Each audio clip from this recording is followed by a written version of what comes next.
飞机即将降落时，我们与塔台彻底失联了。跑道上满是疯狂撕咬的丧尸，而燃油只剩不到半小时的航程。有人疯狂要打开舱门逃生，有人却坚决反对，混乱即将失控。而作为机长的我，必须带领47名乘客，在彻底沦陷的城市中想办法活下来。可是飞机外等待我们的根本不是救援，而是比死亡更可怕的抉择。我永远记得那个下午，海门塔台的声音突然消失在3点17分。副机长的脸色变了，他重复呼叫了3次，回应我们的只有死一般的静电声。透过驾驶舱的玻璃，我看见跑道上有什么在动，不是引导车，是一群撕扯着什么的人影。高度表显示800英尺，油量表的数字让我心一沉，剩余油量2.3吨。身后客舱传来第一声尖叫时，我知道有乘客也看见了。海门塔台，这里是 HC327，请求降落许可。小周的声音在颤抖，这是他第4次呼叫。静电声，只有静电声。我叫陈远山，42岁，直飞云川到海门这条航线已经7年，7年里从没遇过塔台完全失联。切换到121.5，我接过通话器，紧急频率，所有飞机都在监听的频率，如果有人活着，一定能听到。所有单位，这里是 HC327，距离海门机场15海里，高度下降通过5000，请求任何单位回应。依然是死寂。小周额头开始冒汗，静频率、地面频率全试过了。我看了眼仪表，一切正常，除了无线电。不对，还有别的不对劲。你看下面。小周指着右侧，透过薄云，海门市的轮廓逐渐清晰。下午3点半，这座200万人口的城市，路上几乎没有车在动，高度3000英尺，跑道清晰可见。25号跑道，我闭着眼睛都能降落的跑道，但引导车的位置不对，它停在滑行道中间，歪歪斜斜。那是什么？小周的声音变了调。跑道上有人，不是普通的人，他们的动作不对，姿势不对，他们在撕扯什么？高度1500英尺，客舱传来骚动，靠窗的乘客看见了。各位乘客，我是机长，我按下广播键，努力让声音平稳。由于地面暂时通讯故障，我们将按标准程序降落，请系好安全带，收起小桌板。小周看着我，真的要降？油不够去备降场。我指了指油量表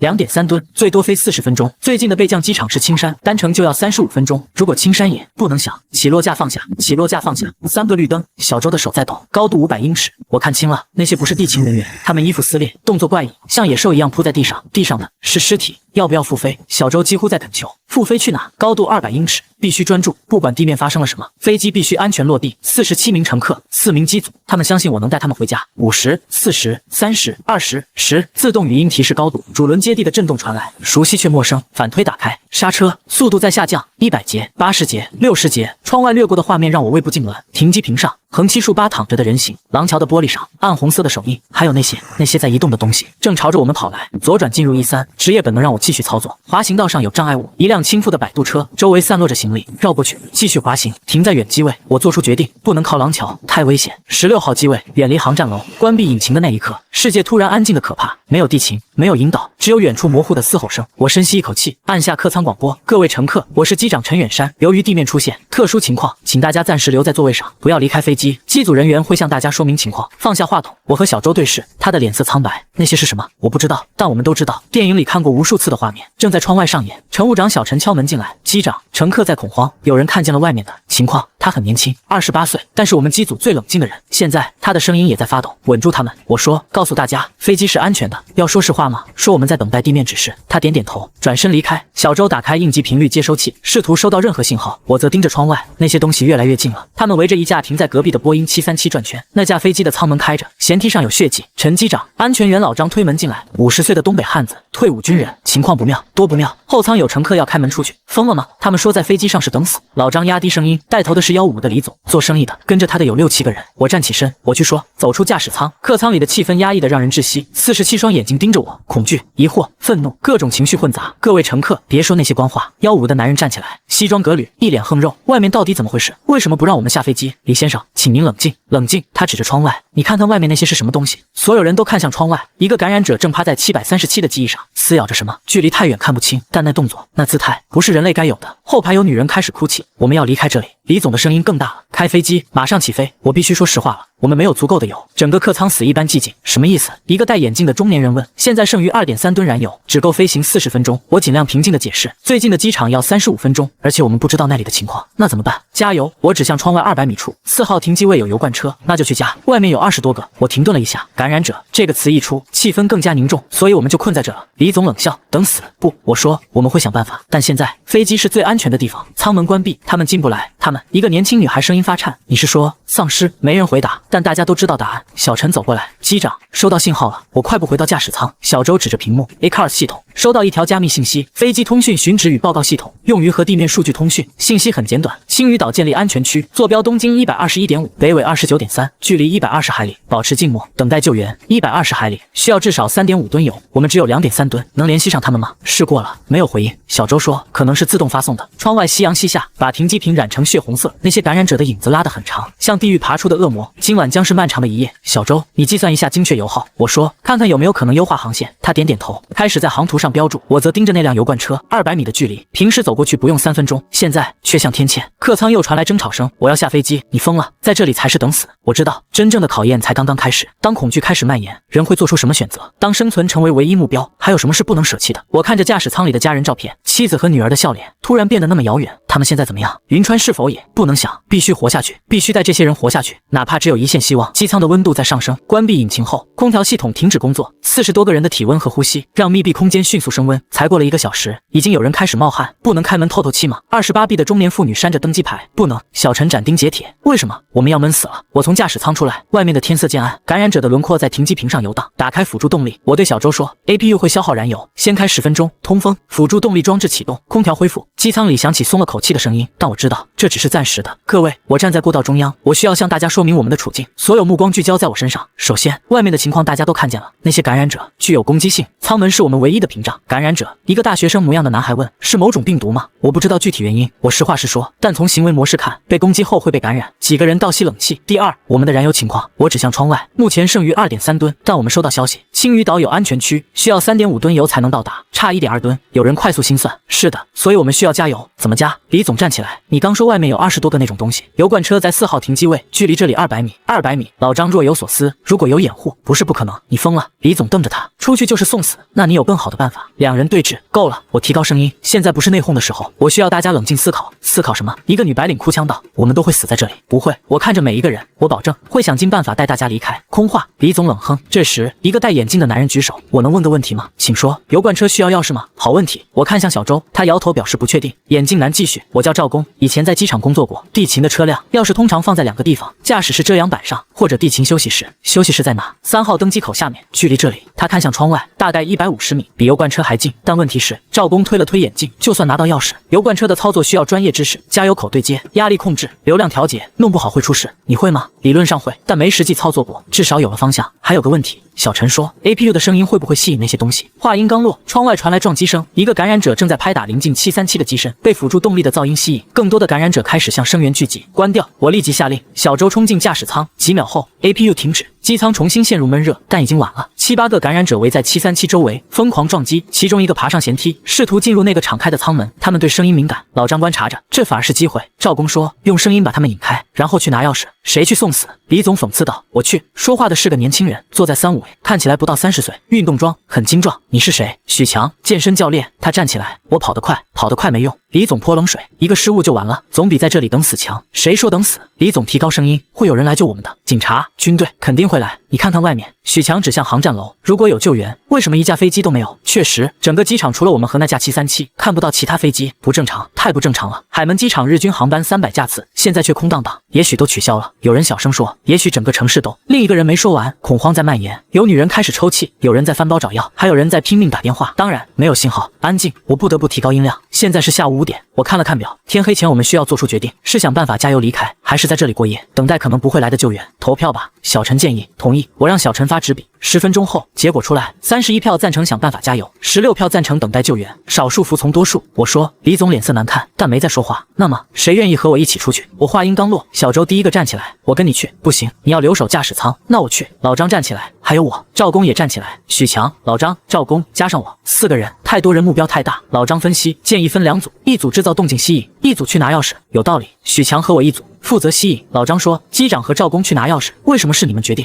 李总又站起来，凭什么相信你们？因为我们愿意冒险。我直视他，你要是不信任，可以自己去。他立刻闭嘴了。需要武器。老张环顾四周，机上没有武器，但有工具。小陈找来餐车的金属支架，可以当棍棒。消防斧在驾驶舱，我取了一把。信号怎么联系？许强问。用手电。小周拿出应急手电，3短3长3短，求救信号。夕阳已经很低了，橙红色的光把一切都染成血色。那些感染者的影子越拉越长，像噩梦的触手。从货舱门出去，我决定动静小一些。前货舱门在机腹，从客舱看不到。临行前，小陈塞给我一瓶水，活着回来。他的手在发抖。会的，其实我心里没底，但必须表现出信心，否则恐慌会吞噬所有人。走向货舱的路上，乘客们的目光像针一样扎在身上，有期待，有怀疑，有恐惧。一个小女孩拉着妈妈的手：“叔叔要去打怪兽吗？”她妈妈捂住她的嘴，眼泪却流下来。到了货舱门，老张第一个下去，动作很专业，许强跟上，赵公明显紧张，腿有点抖。跟紧我，我拍拍他的肩。踏出舱门的瞬间，腐臭味扑面而来，混合着血腥、腐烂和某种说不清的恶臭。我强忍住干呕的冲动。外面比想象的安静，大部分感染者聚集在航站楼那边，我们这里暂时安全。老张打手势，按计划行动。他和许强向右，往737的方向；我和赵公向左，贴着机腹前进。停机坪的地面有暗色的痕迹，是血迹，已经干涸了，呈现铁锈般的暗红。50米、100米，地勤休息室就在前面，门半开着，太顺利了，反而让人不安。老张那边传来金属敲击声，他们开始制造动静了。果然，游荡的感染者被吸引，踉踉跄跄地向声源移动。机会来了，我和赵公快速冲向休息室，推开门的瞬间，我愣住了，里面有人，不，曾经是人。一具尸体趴在桌上，地勤的制服已经被撕烂，露出的皮肤呈现诡异的灰白。钥匙在墙上，赵公声音发颤，墙上的钥匙板挂着10几串钥匙，哪个是油罐车的？赵公快速辨认，这个不对，这个尸体动了，不是丧尸，是还有气息。救我！微弱的声音，我用手电照去，是个年轻人，腿部有撕咬伤，血已经止住了，但伤口在化脓。你是谁？刘地勤，他艰难地说。早上10点开始的。什么？客机带来感染者，20分钟全完了。他剧烈咳嗽，咳出的是血。钥匙不在这，在哪？塔台2楼值班室。塔台那至少有500米，而且要穿过主跑道。谢谢，我说别丢下我。他哀求。我和赵公对视，带上他，是累赘，可能害死所有人，不带良心难安。对不起。赵公拿起一串钥匙，至少是某种车的。我们转身要走，求你们。小刘挣扎着爬起来，至少给我个痛快。他指了指自己的腿，感染在扩散，他知道自己会变成什么。我握紧了消防斧，但我下不了手。走吧。赵公拉我，身后传来小刘绝望的哭声。出了休息室，老张他们还在制造动静，但情况不妙，感染者越聚越多，已经有10几个了，必须撤退。我打出手电信号，老张看到了，和许强开始后退，但感染者追得很紧，其中一个速度极快，几乎扑到许强身上。老张猛地推开许强，自己被扑倒。不，他的惨叫撕裂暮色，感染者疯狂撕咬，血肉横飞。许强想去救，被更多感染者阻挡。快跑！我大喊，顾不得暴露了。我们3个疯狂奔跑，身后是感染者的嘶吼和老张越来越弱的惨叫。冲上舷梯，赵公第一个进舱，许强第2个，我最后。关门的瞬间，一只灰白的手伸进来，我用斧子砍断了它，断手掉在地上，还在抽搐。舱门锁死。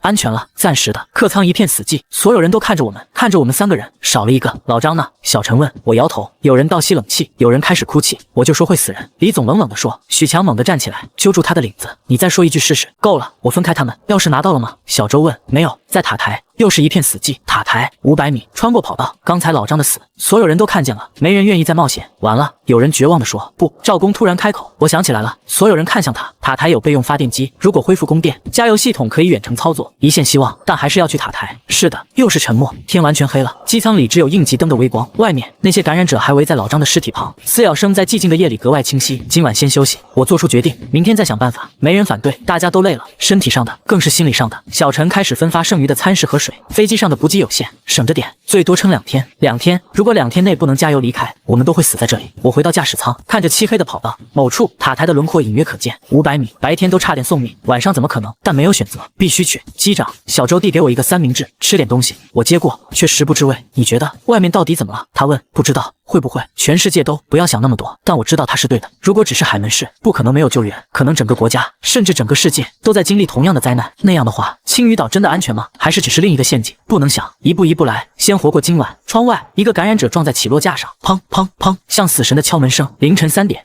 我被争吵声惊醒。客舱后部，李总和几个人围在一起，声音压得很低，但情绪激动。不能再等了，他们根本没有计划。老张已经死了。我起身走过去。有事吗？李总转过身，眼睛布满血丝。陈机长，我们要谈谈。谈什么？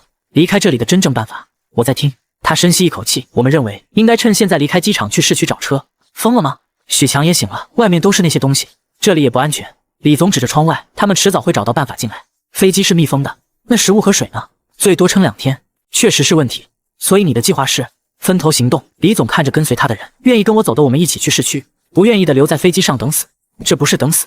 我纠正他。赵公说了，塔台有办法远程加油，那也要有人去送死。李总冷笑。你吗？还是让别人去？我无法反驳。确实，去塔台九死一生。各位，李总提高声音，吵醒了更多人。我提议现在就分开行动，要走的跟我走，要留的继续等。大半夜的你想干什么？小陈站出来。求生。李总简短回答。渐渐的，所有人都醒了。2种选择摆在面前，我觉得李总说的有道理。一个中年男人站起来，与其困死在这，不如搏一搏。搏什么？许强反驳。你看看老张的下场，那是因为计划不周。你有更好的计划。争论越来越激烈。够了。我不得不介入。现在是凌晨，外面一片漆黑，那些感染者在黑暗中更危险，要走也要等天亮。天亮他们看得更清楚。李总反驳：至少我们也看得清楚。两派人对峙着，这时一个柔弱的声音响起：能不能投票决定？说话的是个年轻女孩，看起来刚毕业。投什么？投是否开门。她小声说：如果多数人同意李先生离开就开门，如果多数人反对，那就是非法拘禁。李总打断他，气氛瞬间紧张。这不是拘禁我说，这是为了所有人的安全。谁的安全？李总逼近我，你的还是那些胆小鬼的？李总，一个东北大哥站出来，别忘了老张是为了救人才死的，那是他蠢。这句话激怒了很多人。你说什么？许强握紧拳头。我说实话。李总毫不退让，在这种情况下，什么舍己救人就是蠢。你这种人，我这种人怎么了？我这种人至少诚实，不像某些人嘴上说的好听，其实就是怕死。他看着我，挑衅意味明显。李先生，我努力保持冷静，如果你坚持要走，天亮后我不会阻止，但请不要影响其他人。影响？他冷笑，是你们在影响我们求生。求生？赵公推了推眼镜，恕我直言，李先生，你知道外面有多少感染者吗？你知道他们的行为模式吗？你知道市区的情况吗？那你知道？我不知道，但至少飞机能提供暂时的保护。暂时？李总抓住这个词，你也承认只是暂时，总比盲目送死好。谁说是送死？李总转向其他人，各位，我是做生意的，不会做亏本买卖。我观察过了，那些东西行动有规律，避开不是不可能。你观察了几个小时就敢下结论，总比什么都不做强。又是一阵争论。我注意到有7、8个人明显倾向李总，都是青壮年男性，还有2个女的。这样吧，我提议大家先冷静。天亮后，如果李先生坚持要走，我开货舱门让你们离开。但是我看着每个人，一旦离开就不能回来。为什么？有人问。因为开门就有风险，不能反复开关。李总思考了一会，可以，但我有条件。什么条件？分配物资，水和食物我们要带走一部分。不行，小陈立即反对，本来就不多，那是我们的份额，你们离开了就没有份额，凭什么？又要吵起来。等等，我举手制止。李先生，你们如果真要走，去市区找物资应该不难，飞机上这点东西对你们来说杯水车薪。他想了想，也对，但是他指着窗外，我要你们制造动静吸引那些东西。什么？很简单。他露出得意的笑，你们在飞机这边弄出声音把他们吸引过来，我们从另一边走。你让我们当诱饵？许强怒了。互惠互利。李总耸肩，你们不是要去塔台吗？正好顺路。真是个商人，什么时候都在算计。我拒绝，我说那我们现在就走。李总威胁。现在？对。他走向后舱门。等等，小陈拦住他，推搡起来。李总的人也围上去，场面瞬间混乱。住手！我的吼声没用，李总的人已经在拆座椅，想砸开舱门。疯了，你们疯了！其他乘客惊恐后退，小孩子开始哭。砰！什么东西撞在机身上？所有人都安静了。砰砰！是外面的感染者被里面的动静吸引，透过窗户，至少有5、6个感染者在撞击机身。看看你们干的好事！有人崩溃大哭，李总脸色也白了，但他强作镇定。怕什么？他们进不来，进不来！我指着后舱门，你们刚才差点把门砸开。舱门的内部锁已经有些松动，那是意外。意外！我走过去检查，情况比想象的糟，锁扣变形了，虽然还能锁住，但强度大打折扣。所有人到前舱，我下令。凭什么听你的？李总还在嘴硬，因为后舱门可能撑不住。这话让所有人脸色大变。果然撞击声越来越大，咔嚓，细微的金属断裂声。快走！这下没人犹豫了，所有人涌向前舱，推挤、踩踏、尖叫。有序，有序撤离。小陈声嘶力竭，但没用，恐慌已经完全占据了理智。咔嚓，声音更大了。我回头看后舱门出现了一条缝，一只灰白的手伸进来，尖叫声刺破耳膜。我抓起消防斧冲过去，一斧砍下，手断了，黑色的血喷出，但缝隙还在。更多的手伸进来。小周，我大喊，关闭后舱隔离门。747有舱段隔离设计。小周反应很快，按下应急按钮，防火隔离门缓缓降下。快，再快！门降到一半，一个感染者的头挤进来，腐烂的脸，空洞的眼眶，龇牙咧嘴。我又是一斧，头颅裂开，脑浆迸溅，恶臭扑鼻。终于隔离门完全关闭，暂时安全了，但后舱已经失守，我们的活动空间少了1/3。都是你们！有人指着李总骂，要不是你们非要开门，现在怎么办？后面的东西会不会进来？恐慌、愤怒、绝望，各种情绪交织。李总也慌了，但还在狡辩，这不是我的错。闭嘴！我彻底爆发了，所有人都看着我。李总，你和你的人现在就给我老实待着，再闹事我亲手把你们扔出去喂丧尸。他想反驳，但看到我手里还滴血的消防斧咽了回去。赵公隔离门能撑多久？设计标准是防火4小时，但对撞击不好说。小陈重新清点人数和物资。是。许强组织几个身强力壮的轮流看守隔离门。明白。小周继续尝试联络外界。收到。各司其职，秩序慢慢恢复。但我知道刚才的冲突已经撕裂了这个临时群体，信任没了。当生存成为唯一目标时，人性的阴暗面暴露无遗。凌晨5点，天边泛起鱼肚白，隔离门还在承受撞击，但暂时坚持住了。我站在驾驶舱，看着远处的塔台，必须去，不是为了所有人，至少为了那些还相信我的人。机长，赵工走过来，我想到一个办法，说用 APU 的噪音吸引感染者到机尾，然后从机头货舱出去。机尾已经被占了，正好他们会聚集在隔离门那边，我们从前面走。有道理。但是风险我知道。他推推眼镜，但总得有人去。我去。你一个人不行。小周说，我跟你去。我也去。许强站出来，我看着他们，这些还愿意相信我支持我的人，谢谢，但人不能太多。我和小周去就够了。机长，这是命令。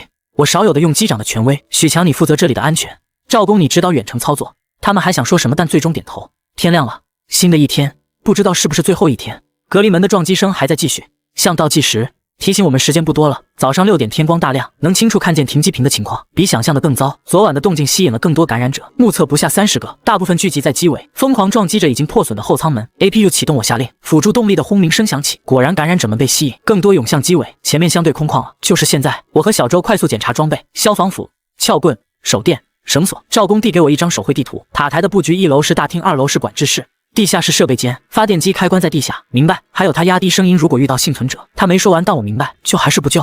多一个人多一份风险。见机行事，我说。临行前，小陈塞给我2瓶水，活着回来。一定。前货舱门缓缓打开，陈风带着腐臭味扑面而来。我们贴着机腹快速前进。塔台在西北方向直线距离500米，但不能走直线。跑道上太空旷，无处躲藏，必须绕行。利用停机坪上的设备车和行李车做掩护。50米时一切顺利。100米时，小周突然拉住我，前方一个感染者在游荡，他曾经是个地勤，橙色的反光服已经撕破，露出腐烂的皮肤，绕不过去，必须解决他。我握紧消防斧，慢慢靠近，他背对着我们，似乎在啃食什么。3米、2米、1米，我举起斧子。就在这时，他突然转身，腐烂的脸正对着我，嘴里还咬着一块不明的肉。来不及多想，斧子劈下正中头颅，他倒下了，抽搐几下不动了。继续。200米时遇到第2个障碍，5、6个感染者聚在一辆摆渡车旁，绕路，但这一绕就多了100米。300米时快到跑道边缘了，必须横穿跑道才能到塔台。跑道宽45米，没有任何掩护，一旦被发现就是死路。等等，小周指向右侧，一架小型飞机停在维修区，湾流距650公务机，从那边绕。好主意，我们快速移动到公务机旁，机门开着，里面似乎有动静，小心靠近。是人声，活人。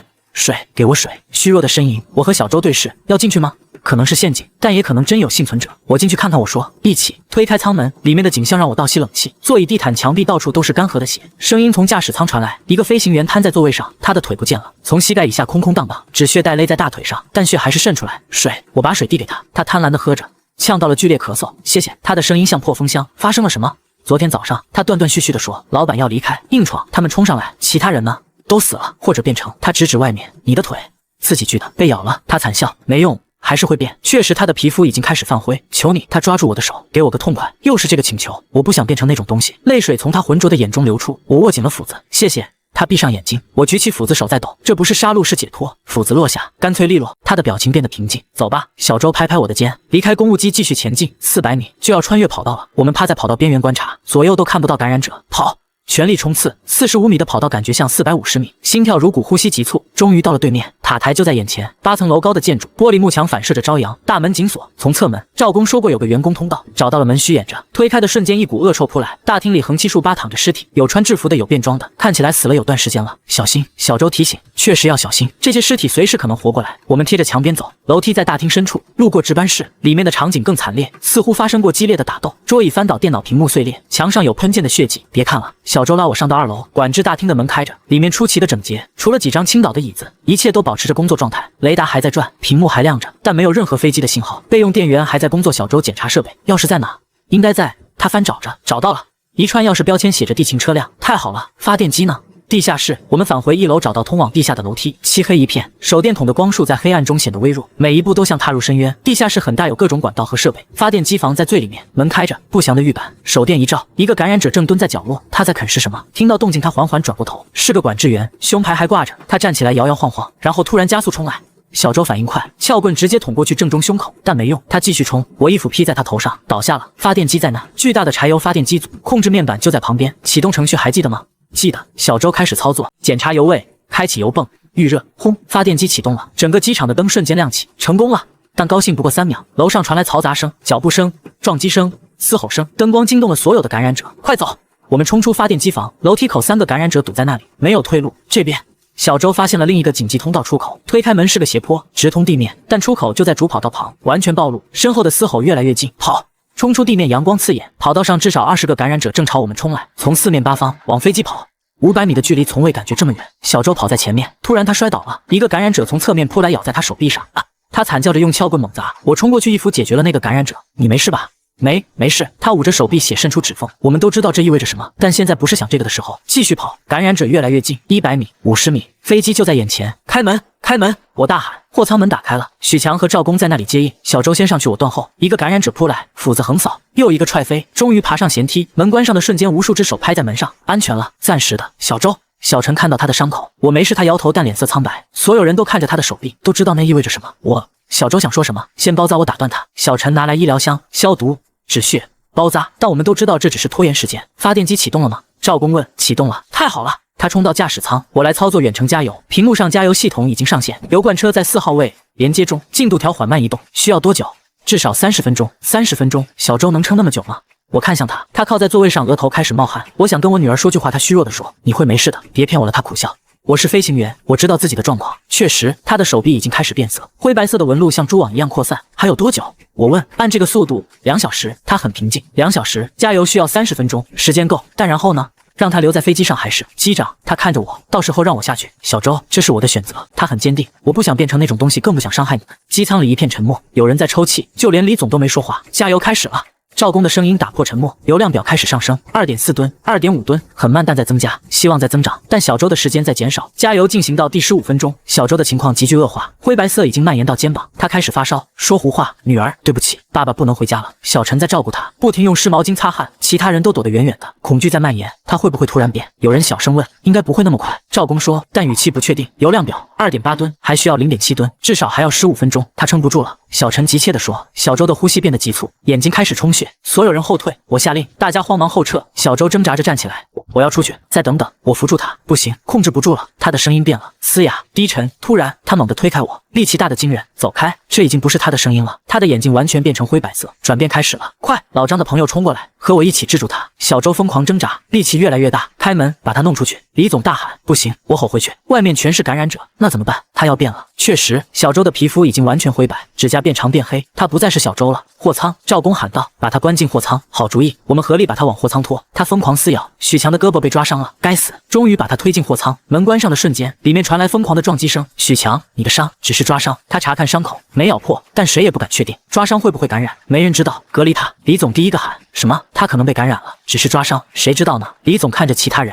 你们愿意冒险吗？人群开始骚动。冷静，我试图控制局面。冷静。一个中年妇女歇斯底里，我们都要死了。不会的，骗子！他指着我，你说过会保护我们，结果呢？老张死了，小周变了，下一个是谁？更多人开始指责，都是你的错，为什么要去塔台？为什么不一开始就离开？场面完全失控，有人哭泣，有人谩骂，有人绝望地坐在地上。够了！是许强，他站在人群中央，撕开上衣，露出抓伤，3道血痕，不深，但触目惊心。你们说的对，我可能被感染了。他平静地说，所以我自愿隔离，给我一个角落就行。不，我说你没必要，有必要。他打断我，为了大家的安全，他走到前舱最角落坐下。2小时，他说，如果2小时后我没事，说明抓伤不传染；如果有事，他看着我，给我个痛快。又是这句话，今天听了太多次。油量表3.1吨，还差一点。货舱里的撞击声越来越大。小周，不，那个曾经是小周的东西在疯狂破坏，门撑得住吗？有人担心。货舱门是加固的，赵公说，但自己都不太确信。3.2吨，砰！巨响，货舱门明显凹进来一块，所有人倒吸冷气。他的力量怎么会这么大？快点，快点！有人催促，但加油速度是固定的。3.3吨，砰砰！门的凹陷更明显了，要破了。恐慌达到顶点。有人开始抢夺救生衣，虽然在陆地上没用，有人翻找武器、餐具、灭火器，任何能用的，还有人跪地祈祷。李总和他的人聚在一起，似乎在密谋什么。3.4吨，赵公喊道：“够了吗？勉强够，省着点飞，准备起飞。”我冲向驾驶舱，但问题来了，小周不在，谁来做副驾驶？我来。赵公跟进来，你会开飞机，理论知识都懂，实际边飞边学吧。没有选择，启动引擎，等等。李总冲进来，许强怎么办？我回头看，许强还坐在角落，距离他自我隔离才过去20分钟，带上他。我说：“你疯了！”李总瞪大眼睛，他可能被感染，可能不是一定。你在拿所有人的命冒险，那你想怎样？把他扔下？为什么不？我站起来直视他，因为我们还是人。人，他冷笑，在这种时候还讲人性，正是这种时候才要讲。幼稚，那你下去陪他。要么闭嘴，要么下去，选一个。他气得脸都紫了，但最终退出驾驶舱，启动引擎。我重复，赵公开始操作，左发动机启动，右发动机启动，熟悉的轰鸣声，但货舱里的撞击声也更疯狂了。所有人坐好，系安全带，没人需要第二次提醒。滑行到跑道，推油门杆，飞机开始移动。窗外，感染者被引擎声吸引，疯狂追来，他们追不上。赵公说，确实，飞机越来越快，但是前面跑道上密密麻麻全是感染者，比早上多了1倍。冲过去，我说什么？没有选择，继续加速。20节、30节，撞上第一个，机身一震。40节、50节，连续的撞击，血肉模糊的场景。别看，我对赵公说，他脸色发白，但坚持操作。60节、70节，货舱门要破了，后面传来尖叫，确实门已经严重变形，随时可能破裂。80节，拉杆吗？赵工问。还不行，速度不够。90节，100节，前轮压过什么东西？咔嚓声，轮胎警告灯亮起，前轮胎压异常，但不能停。110节，120节，拉！赵工和我一起拉杆，飞机艰难的抬头，离地的瞬间，货舱门彻底破裂。小周，那个东西掉了出去，从50米高空摔下，起落架收不上去。赵工查看，液压系统受损，警告灯此起彼伏，液压压力低，燃油泄漏，左发动机温度高。这架飞机已经遍体鳞伤，但它还在飞，带着我们离开这个地狱。高度500英尺，1000英尺，1500英尺，下方的城市展现全貌，到处都是火，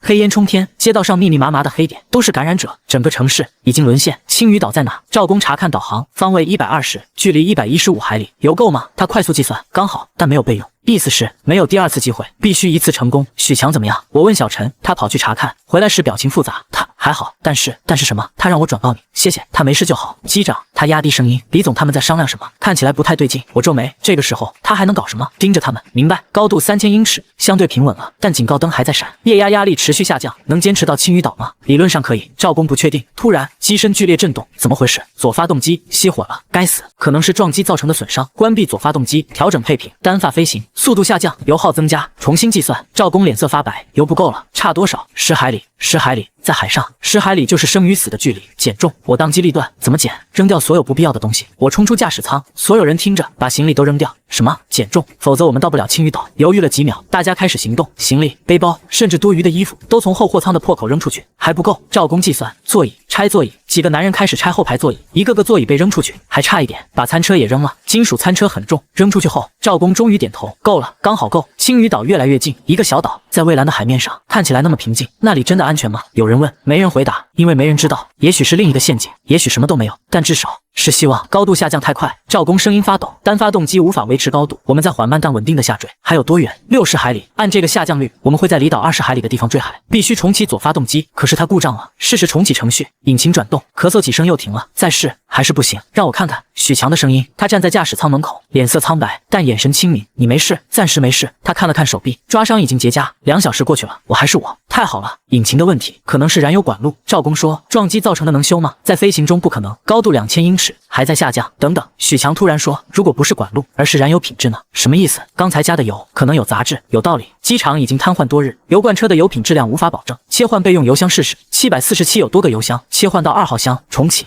引擎咳嗽抖动，点火了，左发动机恢复工作。虽然声音不太正常，但它在工作。太好了，高度稳定在1800英尺。还有个问题，赵工指着仪表，起落架放不下来，液压系统彻底失效了。手动放，手动泵在哪？我们找到应急手动泵。许强自告奋勇，我来。需要压700下才能放下起落架，这是个体力活。他开始压，1下2下3下，岛我看到岛了，有人喊。透过前窗，青屿岛出现在地平线上，一个绿色的小点，联系塔台。我拿起通话器，青屿塔台，这里是 HC327，请求降落许可。静默。青屿塔台，收到请回答。还是静默？难道这里也 HC327？这里是青屿塔台。声音，活人的声音。机舱里爆发出欢呼。收到你们的信号，跑道已清理，风向090，风速5节。收到，准备进境。HC327报告你们的状况，单发工作，液压失效，起落架故障，请准备应急设备。了解。消防车已就位，他们有消防车，有组织，有准备。这里真的是安全区。300下了。许强满头大汗。继续。岛越来越近，可以看清机场了。很小，只有一条跑道，但跑道两边有人，穿着防护服的人。400下，高度太高。赵工说，确实，我们的下滑角度不对，盘旋一圈，但这需要消耗燃油。油量表已经见底了，没有选择。左转弯，飞机在发抖，受损的机体在抗议。500下，油量警告，红灯闪烁。还有多少？不到100公斤，1分钟的量。600下，完成盘旋，对准跑道。700下，咔嚓，起落架放下了，但只有2个绿灯，右主轮没锁定。该死，没时间了，直接降。单轮着陆，没有选择。高度200英尺，100英尺，50英尺。所有人，防冲击姿势，30英尺，20英尺，10英尺。左主轮接地，机身剧烈倾斜，右机翼擦地，火花四溅，刹车反推，但只有右发动机有反推，飞机像陀螺一样打转。所有人都在尖叫，轮胎爆裂的声音，金属摩擦的声音，终于停下了，一片寂静。然后是欢呼、哭泣、祈祷，我们活下来了。所有人有序撤离，紧急滑梯展开，一个个人滑下去。地面上，防护服的人们在接应，欢迎来到青屿岛。一个声音从防护服里传出：你们安全了，安全了，真的吗？我最后一个离开飞机，回头看着这架遍体鳞伤的747，机身上的撞击凹陷、血迹、破损的货舱门、磨损的机翼、爆裂的轮胎。他带我们逃出了地狱，谢谢。我轻声说。青屿岛机场，我们被带到一个临时搭建的隔离区，标准程序。工作人员解释，观察24小时，确认没有感染。帐篷里有床、有水、有食物，简陋但对我们来说是天堂。这里有多少幸存者？我问。岛上原住民3000，撤离来的有2000多，负责人是个中年女性，姓林。其他地方吗？他沉默了一会，不乐观，我们失去了大部分城市的联系，意料之中，但还是星辰。你们是怎么守住的？运气。他说，岛的位置偏僻，感染者上不来，我们第一时间封锁了所有进出通道。物资呢？能坚持3个月，希望到时候。他没说完，希望到时候有救援，或者希望到时候感染者都死了。晚上李总找到我，陈机长，有事，我想道歉。意外，之前在飞机上我太冲动了。他低着头，差点害死大家。过去了，谢谢你。他伸出手，谢谢你带我们出来。我握手。也许灾难能改变人，也许。第2天，观察期结束，我们被安排到岛上的临时居住区，一个废弃的度假村，现在成了难民营，条件简陋，但有屋顶有床，比飞机上强多了。有人苦笑。分配房间时，许强找到我，机长，我想跟你商量件事，说我想加入岛上的防卫队，岛上组织了防卫队，防备可能的威胁。你的伤已经好了。他露出手臂，只剩淡淡的疤痕，证明了抓伤不传染。那就去吧。他犹豫了一下，小陈也想去。小陈他说不想再躲在别人身后了。我理解，经历过这些，每个人都在改变，让他去吧。岛上的生活很规律，早上6点起床，分配工作，种菜的种菜，捕鱼的捕鱼，修理的修理，每个人都有事做，劳动换取食物，公平。赵工成了技术组的骨干，岛上的发电机、净水器都需要维护。李总也改变很大，他组织了物资分配小组，意外的公正，甚至主动把自己的配额让给老人孩子。灾难让我明白了什么是重要的。他说1周后，林找到我，陈机长，有个事想请你帮忙。什么事？我们截获了一个求救信号。他打开无线电，断断续续的声音，这里是云川幸存者请求。云川，我的家乡在哪？市中心的广播大厦，至少有200人，200人。但是他面色凝重，云川的情况很糟，整个市区都是感染者，有多糟？保守估计超过10万，10万感染者，我们没有能力救援。他直说，那为什么告诉我？因为他犹豫，信号里提到了你的名字。什么？他播放录音，陈远山机长，如果你收到你的家人，我的妻子和女儿，他们还活着，我要去。不行，林断然拒绝，太危险，那是我的家人，我理解，但是没有但是，你一个人去就是送死，那我也要去。江池，我跟你去，是许强，还有我。小陈，算我一个。赵工，陆续的，更多人站出来，甚至包括李总。你们疯了？林不敢相信，不是疯。李总说，是报恩，机长救了我们，现在轮到我们了。我看着这些人，几天前还在互相指责的人，现在愿意陪我去冒险，谢谢，但我不能。别废话了。许强打断我，什么时候出发？林看着我们，叹了口气，我给你们1架直升机，只有1架，岛上唯一的直升机，米杠171，能坐20人，燃油只够往返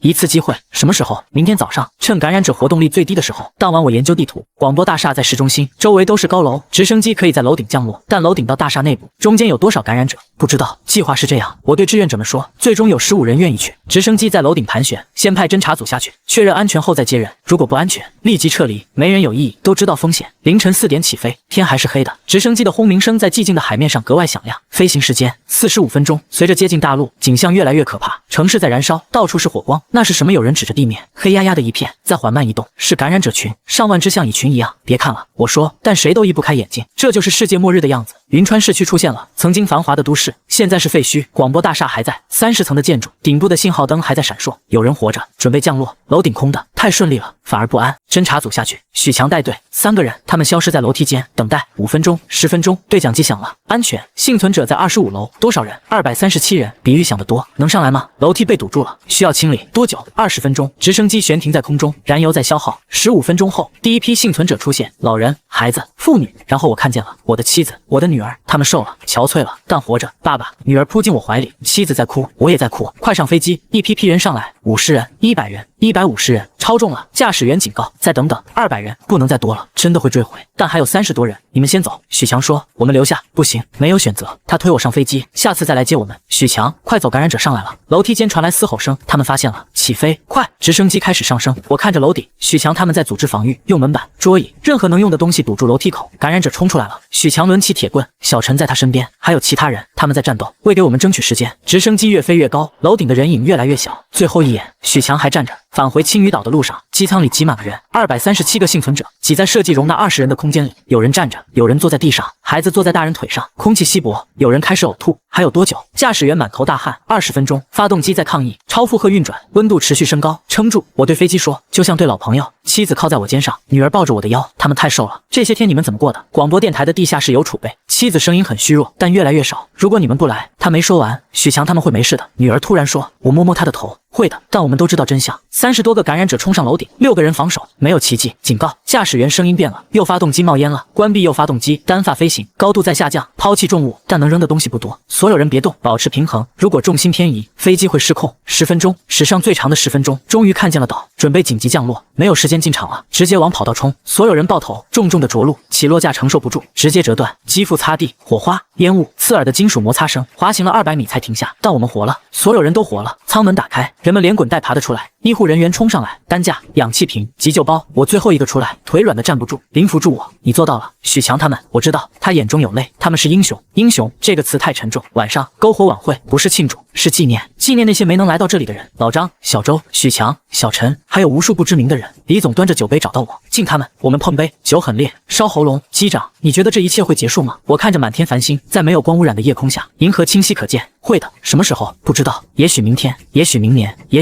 许永远不会。我没回答，其实无所谓。他突然说，重要的是我们还活着。确实，活着本身就是胜利。女儿跑过来，爸爸，给我们讲讲飞机的故事吧。一群孩子围过来，他们的眼睛在火光中闪闪发光，充满好奇，没有恐惧。也许这就是希望。下一代人在废墟上长大的人，他们会重建世界。好，我说，从前有一架飞机，3个月后，青屿岛的生活已经形成规律，我成了岛上唯一的飞行员。如果还需要的话，那架直升机已经彻底报废，没有备件修理，岛上的747也只是一堆废铁。但我们在建设，利用飞机的零件，赵工他们造出了风力发电机，用机舱的座椅改装成了温室大棚的支架，废物利用，一切都有新用途。妻子在医疗站帮忙，岛上的医生不多，每个有医疗知识的人都很宝贵。女儿在临时学校上课，是的，我们建了学校，不能让孩子们失去教育。历史课很有意思，女儿说，老师讲了病毒爆发前的世界，病毒爆发前，这已经成了一个时间节点，像公元前和公元后。李总现在是岛委会的成员，负责物资分配和对外联络，他真的变了，或者说灾难剥去了他的伪装，露出真实的内心。收到新信号了，他找到我，无线电里断断续续的声音，各地的幸存者都在寻找同类。昨天联系上了海州的一个基地，他说有2000多人，情况怎么样？和我们差不多，自给自足，等待时机。等待什么时机？没人说得清。也许等感染者死亡，也许等疫苗出现，也许只是等待。有个问题，林在会议上说，岛上现在有5000多人，物资消耗很快，按现在的速度，我们只能撑到冬天，必须开源节流，海里有鱼。有人提议，但渔船需要燃油，那就造帆船。谁会造？讨论、争论，最后达成一致。我们开始造船，用什么造？飞机的铝合金蒙皮，这能浮起来吗？有人质疑，试试才知道。赵工带头设计，1个月后，第一艘飞机船下水了，很丑，但能浮，能浮就行。渐渐的，我们有了小型船队，打鱼的、运输的、巡逻的，青屿岛变成了海上堡垒。某天早上，哨兵报告有船接近，所有人都紧张起来。是幸存者还是一艘破烂的渔船？船上有人在挥舞白旗，我们是幸存者，请求庇护。船上有20多人，面黄肌瘦，衣衫褴褛，从哪来的？福州一路北上，找了2个月。福州到这里，海上直线距离500公里，他们居然靠一艘破渔船走了2个月。路上还有其他幸存者吗？有，沿海很多岛屿都有人，大家都在坚持。好消息，人类没有灭绝，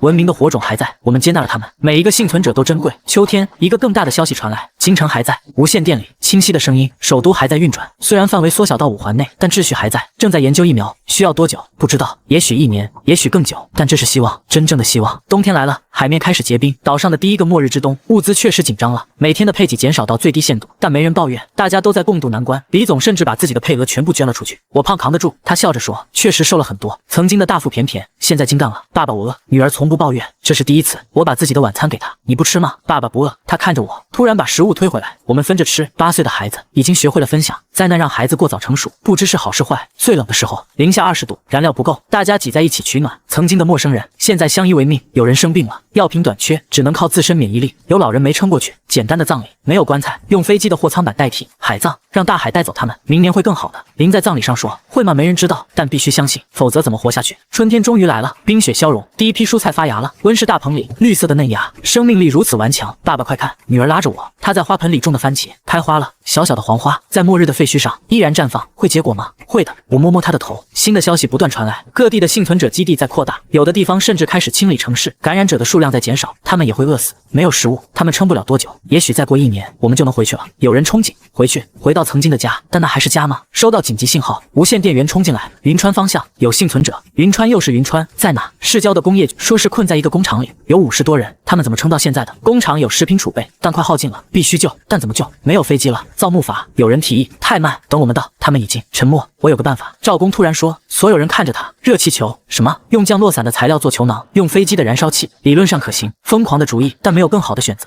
3天3夜不眠不休，热气球完成了，很简陋但能飞。我去，我自告奋勇，太危险了。妻子拉住我，必须有人去。那我也去。不，你要照顾女儿。最后，我和另外2个志愿者出发了。热气球缓缓升空，下面全岛的人在挥手，风向不错，往大陆方向。2小时后，看见了陆地，城市的废墟，从高空看更加震撼。曾经的文明，现在只剩残骸。工业区在城西，找到了那个工厂，楼顶上有人在挥舞旗帜，活着，他们还活着。降落很困难，热气球不像直升机，无法精确控制，最后落在了厂房旁边的空地上。感染者立即围了上来，快！幸存者们冲向热气球，老人、孩子、妇女还有几个熟悉的面孔，是许强，他还活着。你怎么？说来话长，那天我们躲进了电梯井，后来一路逃到这里，小陈也在，满脸疲惫，但眼神还是那么坚定。快上来！一个个人爬上吊篮，超重了，严重超重，升不起来，必须有人留下。我留下。许强毫不犹豫，不，我留。另一个男人说，别争了，我做出决定，我留下，你们先走。机长，这是命令。我跳下吊篮，立即热气球开始上升，我们会回来接你。许强大喊，我挥手，看着热气球越飞越高，越飞越远，感染者围了上来。我拿起铁棍，如果这是终点，至少要站着死。第一个感染者扑来，我侧身一棍打在他头上。第二个、第三个，太多了，包围圈在缩小。就在这时，枪声，连续的枪声，感染者一个个倒下。一队穿着迷彩服的人冲了过来。军队，是军队，你没事吧？带队的军官问。没事，你们是华东军区搜救队，我们在清理这片区域，军队还在，国家还在，其他地方怎么样？慢慢恢复，感染者数量已经大幅下降，预计年底前主要城市都能清理完毕，年底还有半年。青屿岛的情况怎么样？我详细汇报，做得不错。军官说，保持联络，我们会定期送物资过去。真的要结束了吗？他看着远方，硝烟散去的城市，露出破碎的轮廓。结束？不，这只是开始。重建需要几代人的努力，但是他转向我，最困难的时期已经过去了。我被军队的船送回青屿岛，一路上看见了更多希望，清理后的港口，重新启用的码头，甚至有地方开始修复电网，文明在废墟上重生。回到岛上，女儿扑进我怀里，爸爸你回来了，回来了。妻子在哭，喜悦的泪水。那晚岛上举行了盛大的篝火晚会，这次是真正的庆祝。许强和小陈被围在中间，讲述他们的逃生经历。李总喝醉了，拉着每个人说，我们活下来了，我们他妈的活下来了。林宣布了一个重要决定，从明天开始，我们准备返回大陆，不是所有人，是志愿者，回去参与重建。我报名。许强第一个站出来，还有我，小陈，算我一个。赵工，陆续的一半的人报了名，包括我。你要去吗？妻子问。我是飞行员，如果机场重建需要我，他理解，那我们一起去。太危险了，一家人要在一起。女儿抱着我的腿，爸爸去哪我就去哪。第二天，第一批返回大陆的船出发了，100人，带着工具、种子、希望，站在船头，看着逐渐远去的青屿岛，这个庇护了我们的地方，还会回来吗？有人问。会的，我说，这里永远是我们的第二个家。船驶向大陆，朝阳升起，把海面染成金色。新的一天，新的开始。我想起第一次驾驶飞机时，教官说的话，飞行员的职责是把乘客安全送到目的地。我做到了，不是把他们送到海门，而是送到了明天，那个充满希望的明天。女儿拉着我的手，爸爸，以后还会有飞机吗？会的。那你还会开飞机吗？会的。带我一起飞好吗？好，总有一天我们会重新飞翔，在没有阴霾的天空，自由的飞翔。